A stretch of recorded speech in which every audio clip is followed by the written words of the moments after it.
ناظرین کہتے ہیں کہ ایک شہد فروش بہت ہی بااخلاق اور شیریں زباں تھا، اور اس کے اس اخلاق اور شیریں زباں ہونے کی وجہ سے اس کے ارد گرد بہت زیادہ رش رہتا تھا، اور ایسا رش تھا جیسے کہ مکھیاں جو ہے چھتے کے ارد گرد ہوتی ہیں، کیونکہ اس کے حسن اخلاق اور زبان کے اندر اتنا ہی مٹھاس تھا جتنا کہ اس کی شہد کے اندر تھا، اور اس مٹھاس کی وجہ سے لوگوں کا وہاں پر ہمیشہ رش لگا رہتا تھا۔ جبکہ دوسری طرف جو ہے وہاں پہ اور بھی جو شہد فروش تھے ان کی زبان اتنی اچھی نہیں تھی اور وہ اچھے اخلاق کے مالک نہیں تھے۔ جب انہوں نے اس خوش اخلاق اور شیریں زبان شہد فروش کو دیکھا تو انہوں نے اندازہ لگا دیا کہ اس کی جو شہد ہے اتنا جلدی کیوں بک جاتا ہے۔ اس کی صرف ایک ہی وجہ ہو سکتی ہے، وہ ہے اس کا شیریں زبان ہونا اور اس کے ساتھ ساتھ با اخلاق ہونا۔ تو انہوں نے ایک منصوبہ بنایا، کیوں نہ اس کے مزاج کو بدلا جائے اور اس کی خوش اخلاقی اور شیریں زبان کو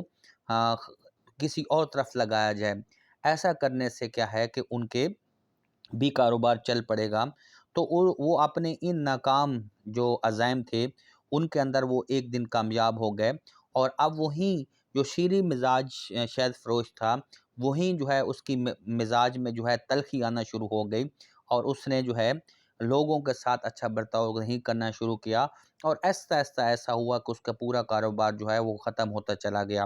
اور اس کاروبار کے ختم ہونے کی ایک وجہ یہی تھی کہ وہ اتنا خوش اخلاق اب نہیں رہا تھا، اس کی زبان کے اندر اب مٹھاس نہیں رہا تھا، اور لوگ اب اس کے پاس آ کر کھڑے بھی نہیں ہوتے تھے۔ اس وجہ سے دن بدن اس کا کاروبار ختم ہوتا گیا، اور جیسے ہی کاروبار ختم ہوا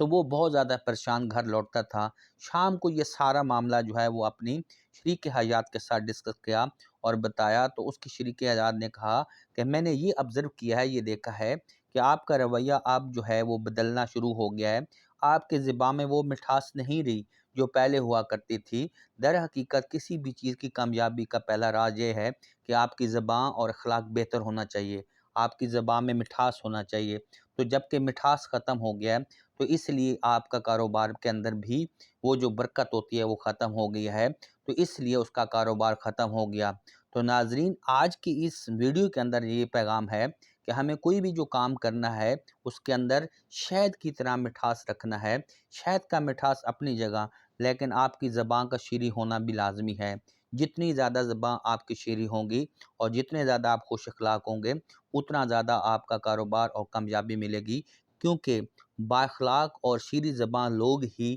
اپنا مقصد حاصل کر لیتے ہیں، یہ ان کا اس طرح ہونا